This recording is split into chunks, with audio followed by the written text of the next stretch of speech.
Assalamualaikum warahmatullahi wabarakatuh.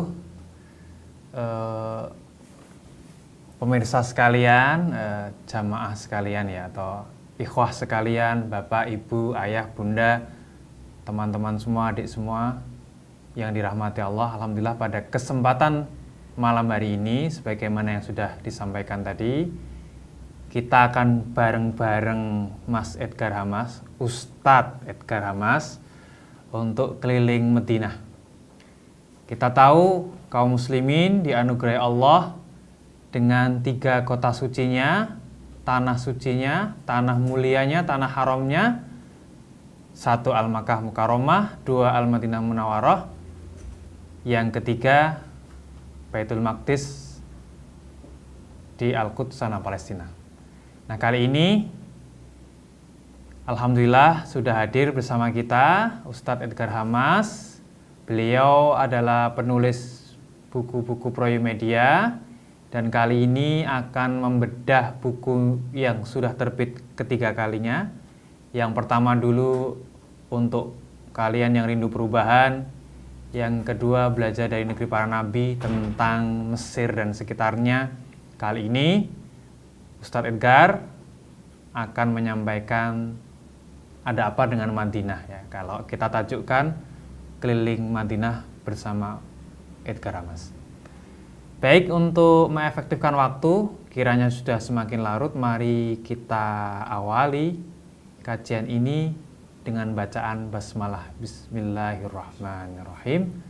Tentunya segala puji bagi Allah, sholawat serta salam tercurah kepada Rasulullah. Kalau kita bicara Rasulullah, maka kita pun akan bicara soal Madinah. Nah, bagaimana keliling Madinah menurut Mas Edgar ini? Selebihnya nanti ada waktu beliau untuk mengupas, kita sambung dengan diskusi di antara kita. Kalau ada pertanyaan, nanti sesuai arahan panitia ya, silakan menuliskan dan sebagainya. Nanti akan kami jawab. Kalau tidak memungkinkan jawab, mungkin akan kita sambung dengan jawaban pribadi lewat komunikasi yang lain. Demikian, kita menuju Ustadz Edgar Hamas untuk menyampaikan materinya. Tafadhol. Ahlan wa sahlan. Ahlan wa sahlan Sazudi. Teman-teman semuanya, bismillahirrahmanirrahim. Mudah-mudahan jelas terdengar suaranya. Assalamualaikum warahmatullahi wabarakatuh. Waalaikumsalam warahmatullahi wabarakatuh. Rekan-rekan semuanya, dan mungkin ada ayahanda ibunda, dan juga saya tahu di sini ada ibu saya. Ibu, selamat malam Ibu. Merupakan kebahagiaan sih, ini waktu yang saya tunggu-tunggu. Dan ini merupakan salah satu resolusi yang saya tulis di tahun 2020. Gimana caranya karya ketiga ini bisa terbit ketika saya di Indonesia dan bisa bedah buku meskipun virtual. Dan alhamdulillah Allah pada malam hari ini merealisasikan mimpi tersebut. Kami ucapkan ahlan wa sahlan kepada rekan-rekan semuanya. Kita memang belum berangkat ke Madinah dan sekarang kita tidak bisa ke Madinah karena memang umroh baru dibuka nanti sekitar Januari 2021. Tapi teman-teman semuanya, kita bisa menjiwai Madinah. Ya, kesempatan buat ke Madinah itu memang tidak dimiliki oleh semua orang. Tapi setiap muslim, menjiwai Madinah adalah hak segala muslim. Dan oleh sebab itu, maka buku ini ada. Semoga dalam keadaan yang sehat dan kita ucapkan salawat kepada baginda Rasulullah SAW, lelaki yang kata Imam Malik, kullu qaulin yuqbalu au yurad. Setiap perkataan itu diterima atau ditolak, kecuali perkataan sahibah hadzal qabr, kecuali perkataan laki-laki yang ada dalam kuburan di bawah kubah ini, kubah hijau ini, teman-teman, baginda Rasul SAW. Semua manusia, Plato, Aristoteles, siapa kayak Mark Twain, Haruki Murakami, Francis Fukuyama, para asatid sekalian, kadang perkataannya ada yang diterima, ada yang ditolak. Tapi kalau baginda Rasul SAW, sebagaimana Imam Malik katakan, semua manusia ditolak atau diterima kecuali perkataan manusia yang ada di bawah kubah hijau ini, yaitu baginda Rasulullah SAW. Semoga teman-teman semuanya barangkali sudah ada yang sampai ke rumah. Selamat ya. Kalau sudah sampai rumah, saya mohon masukannya dibaca, kemudian kalau bisa direview, bisa tag nama saya di story Instagram biar kita bisa sharing sama-sama. Nah, teman-teman semuanya, alhamdulillah buku ketiga ini hadir. Sebenarnya begini, setiap buku itu lahir awalnya dari kegelisahan ya. Itu cara saya buat menjiwai setiap buku. Awal setiap buku itu karena kegelisahan. Ketika saya masih aliyah dan ketika masih sekitar usia SMA menuju kuliah, gelisah memikirkan umat, dan gelisah itu saya gak pengen gelisah cuma gelisah doang. Saya pengen menuangkan isi pikiran, dan kemudian lahirlah buku untuk kalian yang rindu berubah. Ketika tahun 2015 sampai 2017 ke Mesir, itu kan teman-teman tahu Mesir itu punya cerita. Di sana ada Firaun, ada Musa, ada pribadi seperti Yusuf, ada pribadi seperti Haman. Jadi Al-Haq dan Al-Batil itu benar-benar perangnya beneran. Maka cara saya buat mengelaborasi dan mempelajari Mesir, saya tuangkan dalam buku Belajar dari Negeri Para Nabi. Adapun buku yang ketiga ini, teman-teman semuanya, Berkah Madinah Penggerak Sejarah. Ini adalah hasil, kalau saya boleh bilang ya, dalam beberapa pengantar buku saya di medsos, adalah cara saya untuk mengaitkan antara tiga hal. Pertama, masa lalu Madinah, catatan pribadi saya. Mas Edgar, Afwan Ya. menyela sedikit. Ya. Nanti misalkan perlu untuk menampilkan slide, nanti tolong dikode ya Mas Edgar ya. Mohon Oh maaf. iya, siap Mas. Ya, silakan Mas. Oke, terima kasih. Nah, perjalanan pribadi, sejarah, dan juga tentang masa depan kota Madinah. Karena makanya salah satu tulisan di sini itu ada tentang kota masa depan. Apa kota masa depan? Bukannya kota masa depan itu adalah kota-kota seperti yang ada di Eropa Utara, kota-kota Denmark, Finlandia, kota-kota high-tech di Guangzhou, di Beijing. Kota masa depan dalam tanda kutip itu ada pada Madinah. Apa itu kota masa depan? Silakan dibaca bukunya. Sengaja biar saya biar penasaran teman-teman semuanya. Oke, mungkin sekarang saya minta kepada Mas Panitia, Mas Sigit mungkin, dan rekan-rekan untuk bisa mengoperasikan slideshow yang sudah saya siapkan agar lebih mudah tervisualkan kepada rekan-rekan sekalian. Siap. Ya. Teman-teman semuanya yang dirahmati oleh Allah Subhanahu wa taala, saya ingin nanya dong. Ada yang tahu sebelum namanya Madinah itu namanya apa? Yastrib. Oke. Yathrib. Nama Yathrib itu ada dalam Al-Qur'an memang. Tapi teman-teman semuanya, ketika Allah menghijrahkan Rasulullah dan dipilih Madinah, itu ada rahasia besar kenapa namanya Madinah, dan ada rahasia besar kenapa namanya Al-Munawwarah. Jadi kita seringkali menggandengkan Al-Madinah, Al-Munawwarah. Nah, Munawwarah ini siapa yang ngasih nama? Kenapa Madinah digandengkan menjadi Munawwarah dan Makkah menjadi Mukarramah? Ketika suatu kali saya nanya kepada dosen saya, nanti kita akan bahas contohnya ya. Kita ke laptop dulu. Kita ke slide dulu ya, teman-teman, sudah ada slide-nya. Berkah Madinah Penggerak Sejarah. Silakan diklik.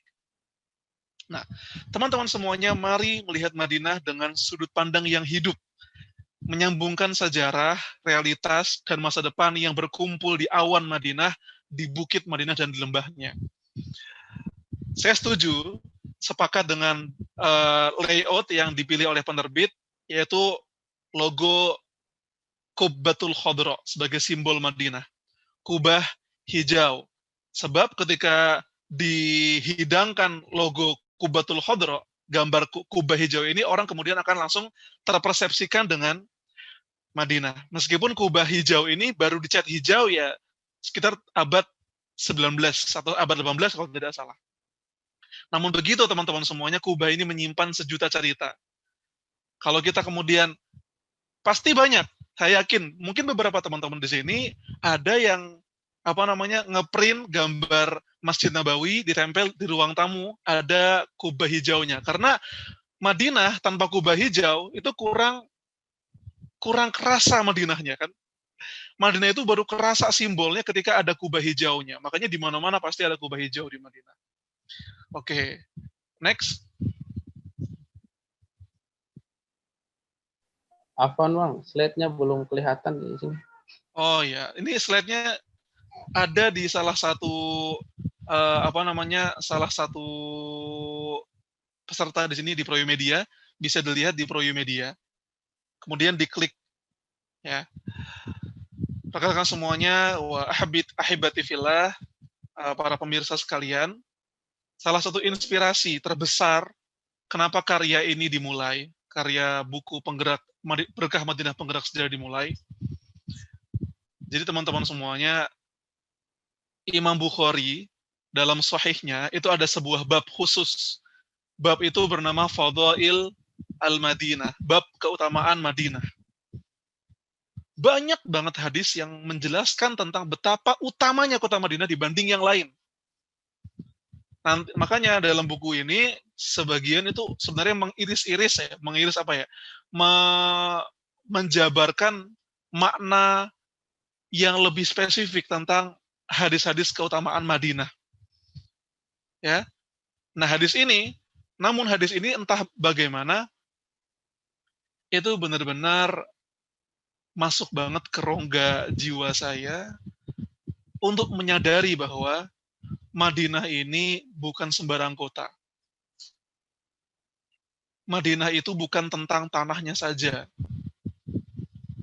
Madinah itu bukan tentang menara-menara yang ada di atasnya saja. Madinah itu erat kaitannya dengan masa depan kita dan erat kaitannya dengan keimanan kita. Makanya Rasulullah Muhammad SAW pernah bersabda yang diriwayatkan oleh Imam Al-Bukhari dalam sahihnya. Innal Islama la ya'rizu ilal Madinah kama ta'rizul hayyatu ila juhriha. Sesungguhnya Islam itu pada akhir zaman nanti, Islam itu akan kembali menuju Madinah. Keimanan itu akan kembali menuju Madinah. Dan memang Madinah ini ketika kita benar-benar ada di Madinah, kita bakal ngerasain orang itu gampang jadi baik di Madinah. Sunnah itu ada di setiap jengkal Madinah. Dan memang sampai akhir zaman nanti, Madinah termasuk kota yang tidak akan disentuh oleh Al-Masih Ad-Dajjal. Sungguh Islam akan kembali ke Madinah sebagaimana di sini Rasul bersabda al-hayyah ila juhriha, sebagaimana ular kembali kepada sarangnya. Sebuah analogi yang benar-benar sederhana yang mampu menggambarkan kepada manusia ketika kelak datang akhir zaman di mana dunia ini penuh dengan kegelapan, kerumitan, kesusahan, fitnah di mana-mana. Yang paling risih fitnah, teman-teman semuanya. Fitnah. Islam itu akan kembali menuju ke Madinah. Nah, kemudian Al-Asma'i, seorang ulama bernama Al-Asma'i, beliau mencoba untuk menguraikan makna kembali itu gimana sih? Ya'rizu bimakna yandhammu ilaiha wa yajtami'u ba'duhu ila ba'din fiha. Bahwasanya apa-apa yang menjadi model dan gambaran Islam secara hakiki yang pernah terjadi pada baginda Rasul SAW dan zamannya, tentang keadilan, kebenaran, tentang syariat yang tegak di mana-mana di setiap sendi kehidupan, itu akan kembali ke Madinah. Maka tidak berlebihan ketika dalam buku ini berkali-kali saya mengatakan Madinah itu adalah model dan modal peradaban Islam. Model dan modal. Model apa? Karena Madinah ini meskipun Rasulullah Muhammad SAW hanya memimpinnya selama 10 tahun, teman-teman, 10 tahun. Tapi apa yang terjadi pada 10 tahun ini mempengaruhi apa yang akan terjadi pada 1.400 tahun ke depan. Termasuk sampai hari ini. Bayangin teman-teman, 10 tahun yang sebentar itu menginspirasi umur umat ini sepanjang 1442 tahun lebih. Maka sebenarnya secara jujur buku ini sebenarnya nggak bisa mewakili ya. Ini makanya saya bilang ini cuma sebagian kecil aja, potongan kecil aja dari hikmah luar biasa tentang Madinah. Dan hadis tersebut menjadi inspirasi bagi saya. Karena Islam di akhir zaman nanti akan kembali ke Madinah betapa pentingnya kota ini, hingga saya merasa berkewajiban untuk menuliskan apa yang saya dapatkan dari para masyayikh di Nabawi, dosen-dosen di Madinah tentang Madinah, dan bagaimana apa yang saya lihat di kota tersebut untuk kemudian menjadi benih-benih, modal dan model bagi Indonesia. Kita ingin insya Allah membawa Madinah ke segenap kota-kota di Indonesia. Bagaimana masjid-masjid menjadi seperti Nabawi, bagaimana kota-kota menjadi seperti Madinah, insya Allah. Next. Kenapa Madinah? Rekan-rekan semuanya. Ada 3 poin penting. Kenapa Madinah kok menjadi sedemikian pentingnya buat kita. Lah, sebenarnya tanpa saya menulis buku ini pun ya, saya yakin miliaran umat ini sudah jatuh cinta dengan Madinah. Rasulullah Muhammad SAW pun pernah bersabda, la tushaddur rihal illa ila 3 masajid, Masjidil Haram, wa masjidi hadza, wa Masjidil Aqsa. Tidak digalakkan untuk mengunjungi sebuah tempat kecuali pada 3 masjid, Masjidil Haram, Masjid Nabawi, dan Masjid Al-Aqsa. Sebagaimana tadi kata Ustaz Zudi sebagai moderator yang mengawali perbincangan kita. Tapi teman-teman semuanya, buku ini itu menjadi apa ya? Inginnya saya adalah memberikan sisi lain. Nanti akan kita bahas di slide berikutnya. Tapi 3 poin ini kenapa Madinah penting? 1, Madinah itu menyimpan memori 1400 tahun sejarah umat Islam. Jadi kalau kita ngira Madinah itu cuma menyimpan memori tentang zaman Rasul saja, enggak. Sangat. Meskipun itu zaman terbaik ya. Tapi Madinah itu, seba'da Rasul, Madinah kehebatannya tetap jalan. Ibu kotanya Abu Bakar di Madinah, ibu kotanya Umar di Madinah, ibu kotanya Utsman di Madinah. Kemudian seluruh kekuatan-kekuatan umat ini sangat menyanjung dan memuji Madinah. Setiap sultan-sultan, setiap khalifah disebut sukses kalau mampu memakmurkan penduduk Madinah. Jadi salah satu kalau saya dapatkan dari buku tentang Fadail Madinah, ada sebuah kompetisi di era Umayyah, di era Abbasiyah, di era Utsmaniyah. Seorang sultan, seorang pemimpin itu benar-benar dianggap sukses. Salah satu faktornya adalah ketika beliau memiliki perhatian yang besar kepada kota Madinah dan kota Makkah Al-Mukarramah. Maka teman-teman semuanya, Masjid Nabawi dari dulu sampai sekarang, itu kalau teman-teman kita ke Nabawi itu, mimbar ini peninggalan khalifah siapa, tiang ini peninggalan khalifah siapa, perluasan ini peninggalan sultan siapa, kemudian bagian ini dibangun oleh sultan siapa. Jadi semua sultan itu seperti apa ya? Pokoknya berusaha untuk memberikan saham terbaik untuk Madinah. Pintu-pintunya ada banyak kan, ada pintu Raja Abdul Aziz, ada pintu Sultan Abdul Majid, ada mimbar dari Sultan Murad, ada mimbar dari Sultan Sulaiman Al-Qanuni, menaranya ada menara Utsmani, ada menara Mamalik, ada menara Bani Saud, ada menara, banyak banget, menaranya aja ada banyak, dan semua kerajaan dan semua negara Muslim itu punya perhatian pada Madinah. Maka dia umurnya panjang banget gitu loh teman-teman. Dan kalau teman-teman mau mereview episode umat kita, Madinah itu bisa mewakili episode umat kita. Khalifah sehebat Harun ar-Rasyid saja datang ke Madinah, duduk di majelis Imam Malik. Sultan Nuruddin Mahmud yang kemudian menjadi inspirasi pembebasan Baitul Maqdis itu sempat ke Madinah. Dan di buku ini ada kisah yang penting tentang Nuruddin Zangki. Ini kisah kayak Mission Impossible teman-teman. Coba dibaca nanti. Yang kedua, kota Madinah adalah kota masa lalu, masa kini, dan masa depan. Fragmen masa lalunya saya taburkan di buku ini. Masa kininya saya sangat suka menggambarkan di buku ini. Jadi apa yang saya dapatkan dari Majelis Nabawi, dari para dosen, dari teman-teman saya, dan atmosfer di Madinah, atmosfer ilmiahnya, atmosfer sosialnya, realitasnya saya gambarkan di sini. Kemudian kota masa depan. Apa yang terjadi di masa depan?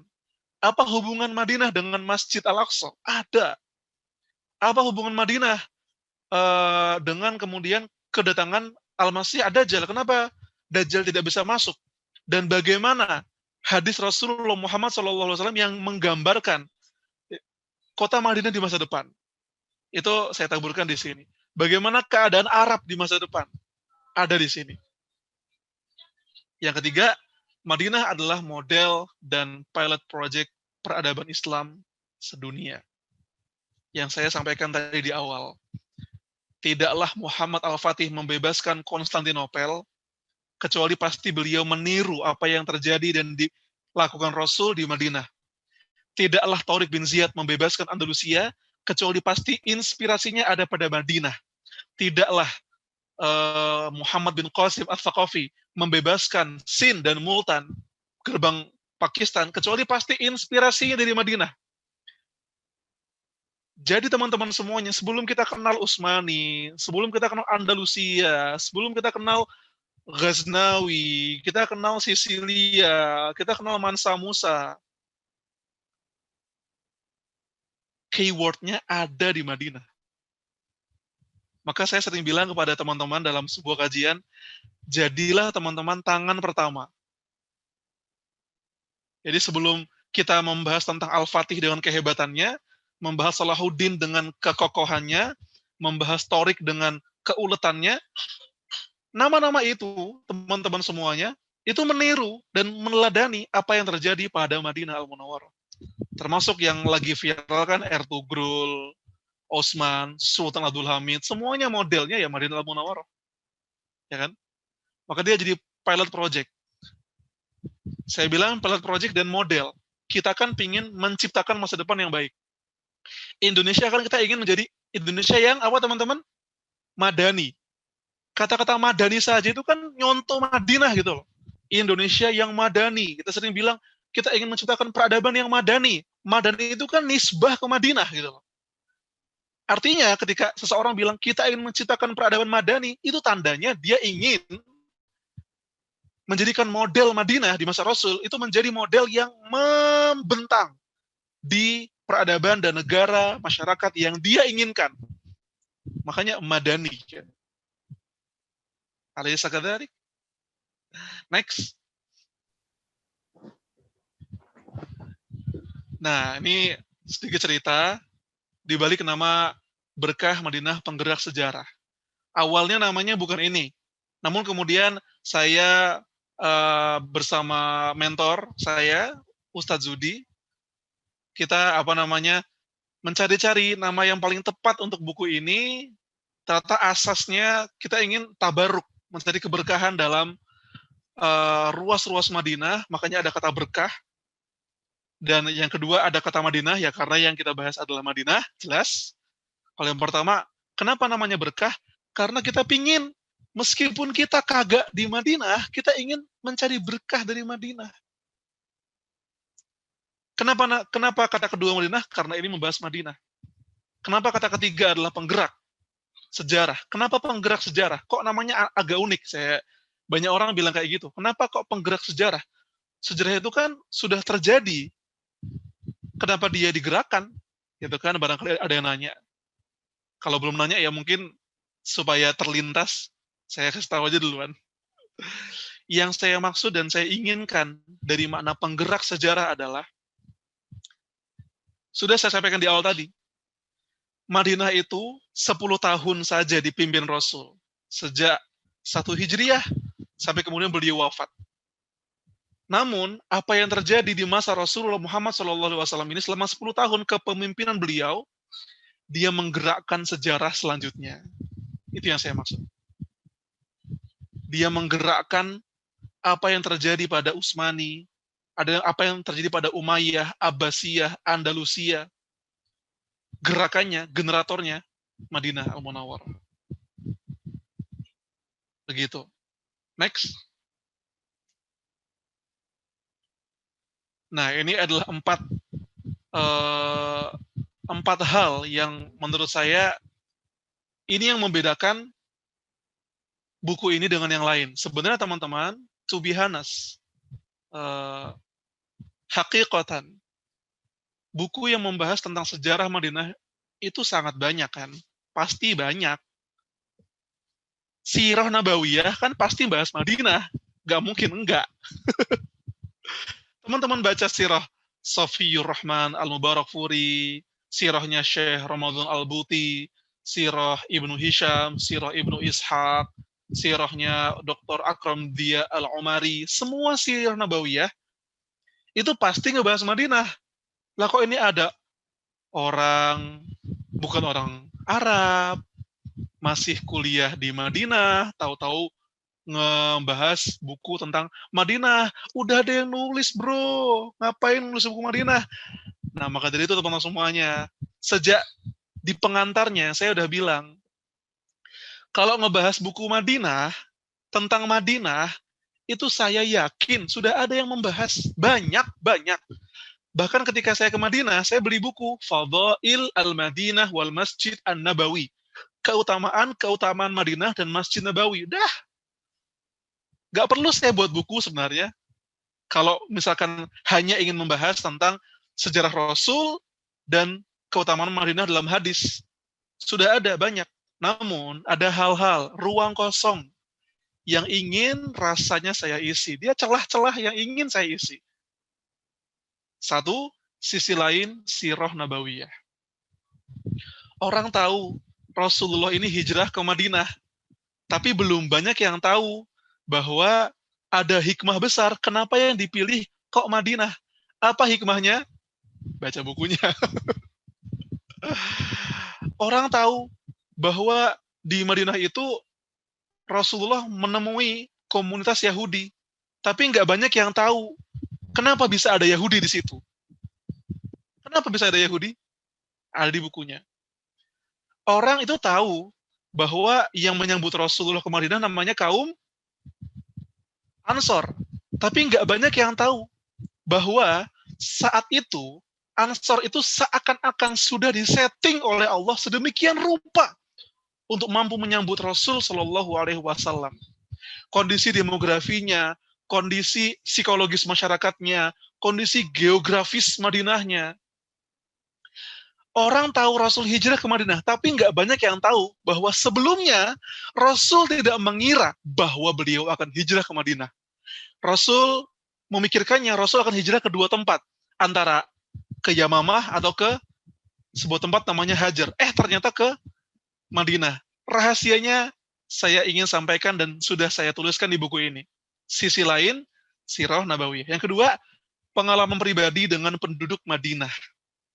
Dalam hal ini, muamalah kami dengan para masyayikh di Masjid Nabawi, dengan dosen-dosen kami, Dr. Hamdi Syahin, saya tulis ini, Dr. Abdul Aziz, Dr. Isa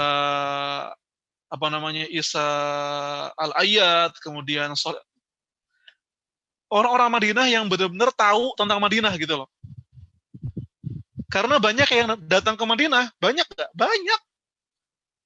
Pas saya nanya ke Takmir Nabawi yang datang ke Madinah ya minimal 13 juta setahun. Atau lebih, ke Nabawi. Tapi yang benar-benar pakar tentang Madinah yang tahu loh. Saya ketemu sama orang-orang yang tahu. Dulu di sini tempatnya rumah Abu Ayyub Al-Ansori. Dulu di sini pasarnya kaum muslimin di Madinah. Dulu di sini tempatnya Rasul ketemu Jibril. Dulu di situ luar biasa teman-teman. Saya merinding kalau jalan-jalan ke Nabawi bareng beliau gitu loh. Dan beberapa serak-serakan dan fragmennya saya tulis di sini. Ya. Yang ketiga, atmosfer ilmiah dari Universitas Islam Madinah dan Nabawi. Apa yang kami dapatkan di Jamiah, kita bertemu dengan 22.000 orang dari penjuru dunia. Tercatat ya, Universitas Islam Madinah kan sebuah ikon baru Madinah. Ya. Dia ada di Wadi Aqiq, di Madinah bagian barat. Dan hari ini, UIM menjadi salah satu ikon Madinah. Setiap jamaah umroh itu ada keinginan buat mengunjungi, selain Nabawi, mengunjungi Universitas Islam Madinah. Ada apa di situ? Bagaimana caranya masuk? Kalau bagaimana cara masuk, saya kurang membahas di sini. Tapi pengalaman-pengalaman tentang teman-teman saya dari 144 negara, itu beberapa saya tuangkan di sini. Kami ingin menuangkan karakter orang Rusia, karakter orang Turki bagaimana kami kena bayu bersama-sama. Kemudian pelajaran apa saja yang kami dapatkan dari tiang-tiang Nabawi. Yang ketiga. Yang keempat, Madinah sebagai inspirasi kebangkitan. Yang keempat ini cukup inti. Karena teman-teman, saya sampaikan dalam mengantar, banyak orang yang mengunjungi Madinah, saya bilang jutaan orang. Itu bukan kata saya sih, kata Ta'mir Nabawi ya. Syu'un Aimarah, Al-Masjid An-Nabawi. Banyak orang yang ke sini, ke Madinah. Tapi banyak yang, saya nggak pengen bilang apa ya. Begini sih, saya bilang simpelnya. Jatah umroh orang, itu kan cuma semingguan ya, sepekanan ya. Dan sebagian besar, jatah jamaah Indonesia ketika ziarah ke Madinah, itu cuma 3 hari. Dan 3 hari ini teman-teman semuanya, itu biasanya bisa keliling Nabawi, Kuba, kemudian Uhud, beli-beli kurma, beli-beli jajanan ya. Tapi itu belum saya ingin sekali menggenapi 3 hari itu supaya seakan-akan seperti setahun di Madinah. Itu yang ingin saya maksudkan. Bagaimana caranya, especially bagi jamaah yang sedang umroh ke Madinah nanti, ketika ada di Uhud, sambil membaca apa yang saya tulis tentang Uhud. Ketika di Kiblatain, baca tentang Kiblatain, sehingga menjiwai tentang Madinah. Resultnya, hasilnya, ketika pulang ke Indonesia, mampu memberikan nafas baru kepada masyarakat. Itu mimpi saya dari buku ini. Bagi orang yang ke Madinah ataupun yang tidak ke Madinah, mendapatkan inspirasinya. Next. Selanjutnya, teman-teman semuanya, ini beberapa cuplikan-cuplikan ya, yang saya ambil dari buku saya. Bukunya ini, teman-teman, rahasia yang saya tidak sampaikan kepada penerbit. Mungkin penerbit baru tahu juga. Jadi, apa yang saya tulis di buku ini itu adalah ketika saya pulang dari Kuba, saya langsung nulis tentang Kuba. Ketika saya pulang dari Kiblatain, saya langsung nulis tentang Kiblatain. Ketika saya pulang dari Uhud, langsung nulis tentang Uhud. Jadi apa yang saya tulis ini benar-benar apa yang menjadi konklusi saya setelah saya benar-benar lihat langsung dari tempatnya.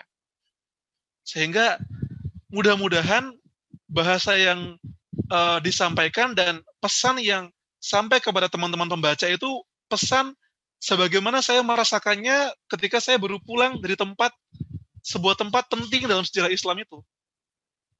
Contoh tentang ada taat di Kiblatain. Ya itu baru pulang di Kiblatain tuh.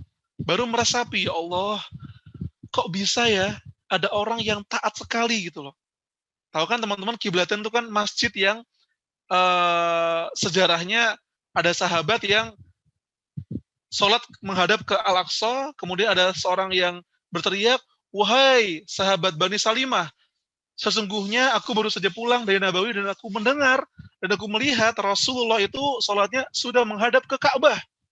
Orang-orang yang sholat ini menghadap ke Al-Aqsa di utara, teman-teman, itu langsung 180 derajat belok ke arah selatan, ke Ka'bah. Betapa taatnya tanpa banyak tanya kepada Allah dan Rasulnya. Mudah-mudahan di sini ya, bisa teman-teman jiwai itu. Nah, yang cuplikan di sini, teman-teman, Madinah adalah kemurnian. Itu adalah hasil dari saya tuh begini, teman-teman. Kan saya ke Madinah sebelumnya kan ke Mesir ya.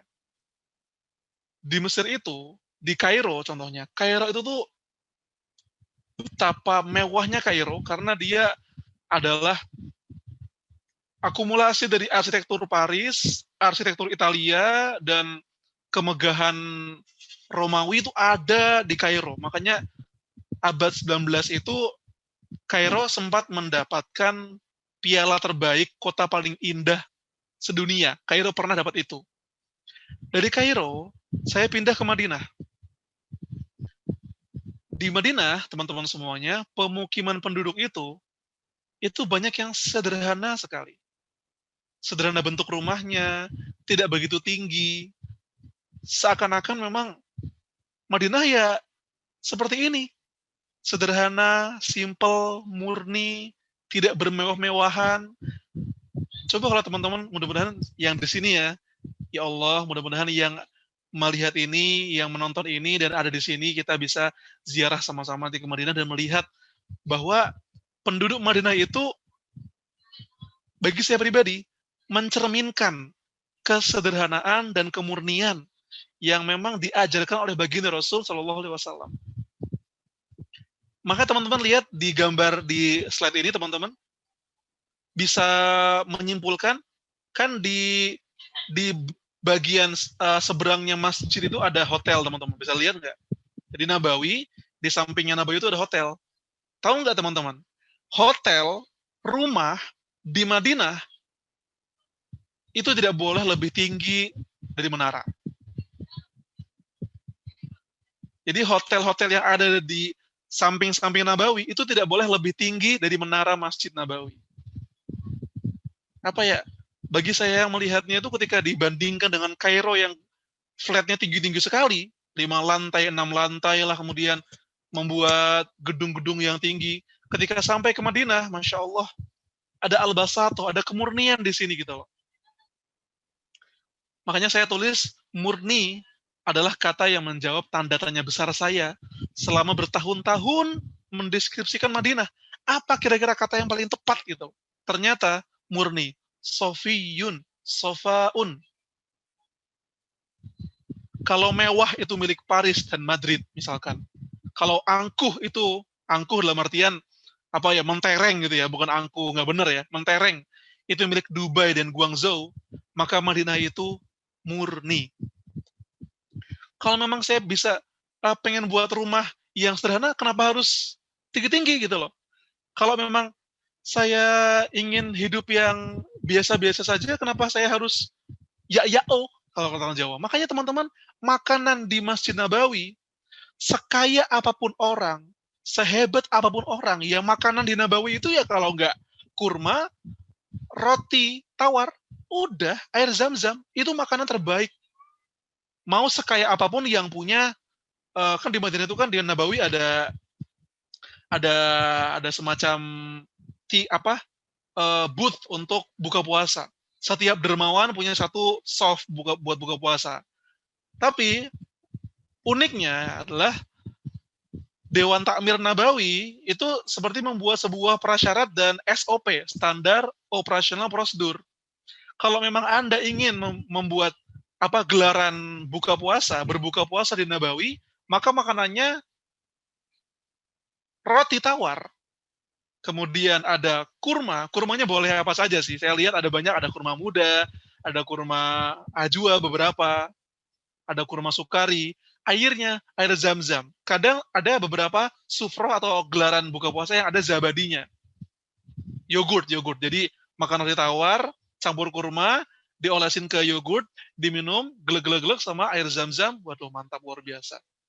Dan itu kemurnian. Karena makan kurma Rasul sunnahkan, minum zam-zam Rasul sunnahkan, berbagi-bagi Rasul sunnahkan. Jadi teman-teman, semua makanan dan minuman di Madinah, di Nabawi especially, yang di Nabawi, yang berbuka puasa di Masjid Nabawi, itu semuanya based on sunnah. Takmir Nabawi nggak iseng, ini harus kurma, ini harus zam-zam. Nggak iseng kayak gitu, itu ada sunnahnya. Minum zam-zam ada sunnahnya, makan kurma ada sunnahnya, berbagi ada sunnahnya. Kalau teman-teman itu ngelihat nanti ketika ziarah ke Madinah, ya Allah, mudah-mudahan kita bisa ziarah bersama-sama. Kadang di beberapa gerbang Nabawi itu ada orang yang bagi-bagi air. Bagi-bagi air pakai botol gitu. Pertanyaannya, itu orang iseng apa enggak? Wah, aku mau berbagi apa ya? Apakah aku ingin berbagi buah jeruk, atau ingin berbagi anggur, atau ingin berbagi buku tulis? Orang nggak iseng, nggak mau sharing di Nabawi. Mereka tahu bahwa Rasul Muhammad Shallallahu Alaihi Wasallam bersabda bahwa sedekah yang utama adalah sedekah air. Makanya banyak sekali di gerbang-gerbang Nabawi, ketika orang masuk ke Nabawi, orang menawarkan ini ada air minum, silakan diambil buat jadi teman di Nabawi. Masya Allah. Karena itu based on sunnah semua. Murni gitu. Murni. Pure sekali. Allahumma rizukna ziyarata baitikal haram. Allahumma rizukna ziyarati Madinat Rasulullah SAW. Next. Cuplikan kedua dari tulisan yang ada di tentang rahasia dari kenapa namanya Madinah Al-Munawwarah. Sekarang saya ingin nanya ke teman-teman semuanya yang mau jawab di chatting silahkan, yang tidak juga tidak masalah. Saya ingin nanya, kata-kata Al-Munawwarah itu ada nggak di hadis Rasulullah atau di Al-Quran? 3, 2, 1. Tidak ada. Tidak ada, Ustaz. Pernyataannya nggak ada, teman-teman. Tidak ada. Loh, berarti gimana? Kita sudah lama sekali bilang Makkah Al-Mukarramah, Madinah Al-Munawwarah. Tapi kenapa? Di Al-Quran tidak ada, di As-Sunnah tidak ada. Karena penamaan Al-Munawwarah ternyata itu cukup kontemporer. Nama Madinah itu banyak. Yang zaman Rasul yang malah nggak sampai ke kita, ada yang menyebutkan nama Madinah yang lain selain Madinah dan Yathrib. Rasul beberapa kali memanggil Madinah sebagai Tobah. To, alif, ba, ta marbutoh. Tobah. Atau Toyibah. Atau Al-Qasimah. Atau Ad-Dar wal Iman. Al-Quran membahasakan Madinah sebagai Walladzina tabawwa'ud dar wal iman. Dari Ad-Dar dan Al-Iman. Itu nama Madinah. Tapi kata-kata Al-Munawwarah, itu setelah saya tanyakan kepada dosen saya, Dr. Sholih Al-Thunayan, pakar Madinah, beliau dosen tafsir, cuma ahli sama Madinah. Beliau bilang kemungkinan besar, bahkan, penamaan Al-Munawwarah itu diberikan oleh para delegasi kekhalifahan Utsmaniyah yang berkantor di Makkah dan di Madinah. Dan saya ingin menyambungkan ini tentang sejarah kita. Ya. Kita perlu terus terhubung dengan sejarah kita. Bukan terjebak pada masa lalu, bukan. Bukan sekedar mengenang dan terisak akan kejayaan nenek moyang. Kita perlu terhubung dengan sejarah dalam setiap momen kita untuk meneruskan benang merah genetik kepahlawanan kita. Meneruskan estafet perjuangan yang tetap menjaga pikiran kita bahwa umat kita bukanlah umat figuran, melainkan umat pembebas. Kenapa? Karena Madinah Al-Munawwarah adalah sentralnya pembebasan. Kota sederhana itu, di balik masjid dengan kubah ini, kaum muslimin pernah hanya dalam waktu, saya tulis di sini, tidak sampai setengah abad memimpin Persia dan Romawi. Bagaimana caranya? Bagaimana kinerjanya? Inspirasinya ada di Madinah ini. Next, cuplikan yang ketiga, saya ambil dari tulisan tentang ternyata iya Madinah, yang sudah diposting juga oleh Instagram Royu Media, dan juga tadi pagi diposting di Gen Saladin. Ya. Kenapa Madinah yang terpilih, teman-teman semuanya? Tadi kan saya bilang, tadinya Rasul itu terfikirkannya itu kalau tidak Yamamah atau Hajar. Tapi ternyata Allah memilihkan Madinah dengan caranya yang luar biasa. Halus sekali. Halus sekali. Allah Maha luar biasa. Allah Maha Kuasa menjadikan yang bukan siapa-siapa jadi kesatria perkasa. Sama. Madinah itu, teman-teman, mohon maaf. Itu kata Dr. Abdul Aziz Muhammad, dosen sirah kami di Madinah. Beliau bilang, Madinah itu tadinya sebelum Rasul hijrah ke Madinah, itu kota yang sering sekali dilanda musim penyakit demam. Dilanda penyakit panas. Penduduknya itu sering dilanda penyakit panas. Panas dalam atau demam. Maka ketika kaum muhajirin datang ke Madinah, sempat juga demam orang muhajirin. Kemudian Rasulullah mengucapkan doa yang abadi, yang benar-benar doa itu terasa sampai hari ini di Madinah. Apa doanya? Allahumma habib ilainal Madinah kahubbina Makkah au asyad. Allahumma barik lana fi sa'ina, Allahumma barik laha fi muddiha wa sa'iha. Ya Allah, jadikan kami mencintai Madinah sebagaimana kami mencintai Mekah atau lebih dari itu. Dan dalam redaksi lainnya Rasul bersabda, wa anqil hummaha au qama sallallahu alaihi wasallam ila Juhfah, dan pindahkanlah demamnya menuju ke daerah bernama Juhfah. Juhfah masih ada sekarang, tapi katanya dosen saya itu cuma jadi kota kosong saja Juhfah, karena demam yang ada di Madinah itu dipindahkan ke sebuah tempat bernama Juhfah yang juga ada di Jazirah Arab. Tuh teman-teman semuanya, Masya Allah. Dari yang tidak ada apa-apanya, dari yang tidak terhitung, menjadi kota yang kita dambakan. Tadinya bukan siapa-siapa, Madinah. Tadinya namanya Yathrib, kota yang penuh perang, kota yang penuh permusuhan, kota yang penuh dengan keselekan. Keselekan apa itu? Tidak sesuai dengan Puebi, mungkin nanti. Tapi kemudian Rasul datang dan mengubah semuanya menjadi seindah, semegah, dan seriang mungkin, sedamai dan senyaman mungkin. Maka teman-teman semuanya, kalau Allah saja maha kuasa mengubah yang bukan apa-apa menjadi Madinah Munawwarah, Allah lebih kuasa lagi mengubah keadaan kita menjadi yang Allah inginkan lebih baik dari yang kita sekarang rasakan. Next.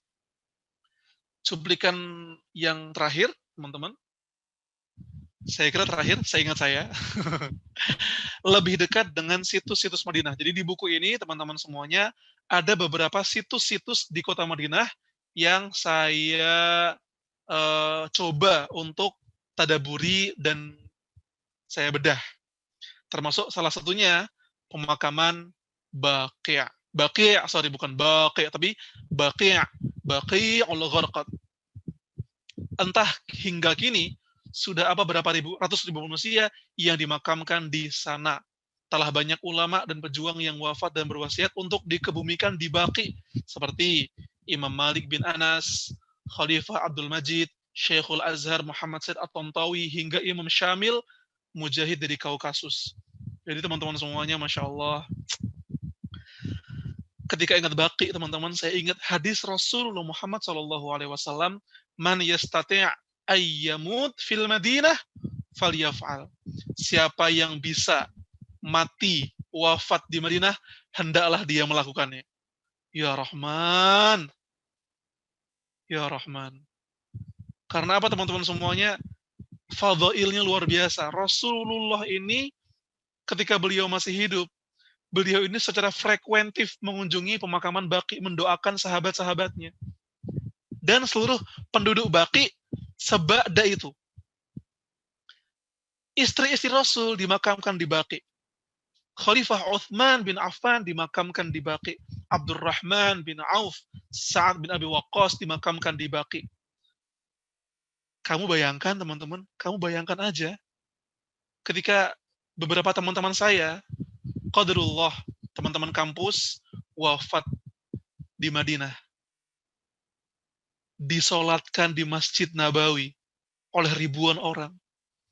Dan jasadnya dikebumikan di Baqi', di tanah yang sama tempat Khalifah Uthman dikebumikan. Di tempat yang sama tempat Imam Malik bin Anas dikebumikan. Ya Rahman. Indah sekali dan megah sekali. Masya Allah, Masya Allah. Saya selalu merinding ketika selesai sholat fardu, kan as-salatu sholat jenazah kepada jenazah-jenazah yang ada di Nabawi. Ketika saya sudah 6 bulan nggak ke Nabawi, saya jadi lupa bagaimana perkataan imamnya. Nanti kita bahas, saya agak lupa. Allahumma shalli ala Muhammad. Setelah disolatkan, kemudian dibawa ke Baqi', dan iring-iringan manusia mengantarkan sembari mendoakan orang-orang yang dimakamkan di Baqi'. Ya, Masya Allah teman-teman semuanya. Kenapa Baqi' itu dekat dengan Nabawi? Ada ulama yang mengumpamakannya agar orang-orang tahu bahwa jarak hidup manusia dari lahir sampai matinya itu sedekat Nabawi ke pemakaman Baqi. Agar orang bisa selalu wa'i, sadar bahwa di depan dia tidak ada yang sepasti mati. Nikah kan masih mungkin, punya anak masih mungkin, kaya masih mungkin, tapi yang mati itu sesuatu yang pasti loh. Semuanya pasti mati. Itu jadi pelajaran kenapa Baqi ini ada di sampingnya Masjid Nabawi. Next. Wallahu a'lam bishawab, wallahu taala a'la wa a'lam. Pre-order tinggal 3 hari lagi teman-teman semuanya. Terima kasih bagi teman-teman semuanya sudah membaca buku ini dan sudah mulai membaca walaupun random, bisa dibaca random dari awal sampai akhir atau di tengah-tengah buku ini. Insya Allah bahasa yang saya tuliskan saya kira cukup mudah dan renyah agar bisa dibaca oleh teman-teman semuanya. Terakhir mohon doa agar buku ini menjadi salah satu wasilah buat saya pribadi dan juga wasilah buat kita untuk menjiwai Madinah dan agar kita bisa memadinahkan Indonesia kita, memadinahkan masyarakat kita. Wallahu a'lam. Assalamualaikum warahmatullahi wabarakatuh. Waalaikumsalam warahmatullahi wabarakatuh. Jazakumullah, Ustadz Edgar Hamas telah menyampaikan keliling-keliling Madinahnya, ya. Bedah buku antum, buku terbaru antum di Proyumedia, ya. Ustadz Edgar ini juga founder ya dari Ken Saladin, komunitas pencinta sejarah Islam untuk menggali hikmahnya. Nah, ini saya kira buku ini menjadi menarik baik untuk komunitas pencinta sejarah atau siapapun yang ingin tadi ya menggali inspirasi hikmah dari Madinah. Mengapa Madinah tadi sudah diuraikan. Barangkali dari antum semua pemirsa di masing-masing tempat dengan zoomnya masing-masing ada sesuatu yang mau disampaikan, ditanyakan kepada Ustadz Edgar, silakan bisa melalui media chatting ya. Nanti akan dijawab langsung. Intinya beliau setelah memaparkan betapa Madinah ini menjadi inspirasi nyata bagi kaum muslimin yang clue-nya yang penting ini masa lalu, masa kini maupun masa yang akan datang. Masa depan. Masa depannya ada di mana? Di antaranya adalah ya baca aja bukunya ya. Nanti bocoran. Tapi kalau tadi sudah dibocorkan sedikit sebenarnya oleh Ustadz Edgar, masa depannya di antaranya Dajjal di akhir zaman tidak akan masuk, salah satu kotanya adalah Madinah. Artinya itu clue masa depannya. Kita tadi ngomongin perbandingan kota-kota lain, Madrid, Guangzhou itu nggak aman dari Dajjal. Tapi Madinah insya Allah aman dari Dajjal di akhir zaman. Akhir zaman kan masa depan ya. Nah ini sebagai contoh.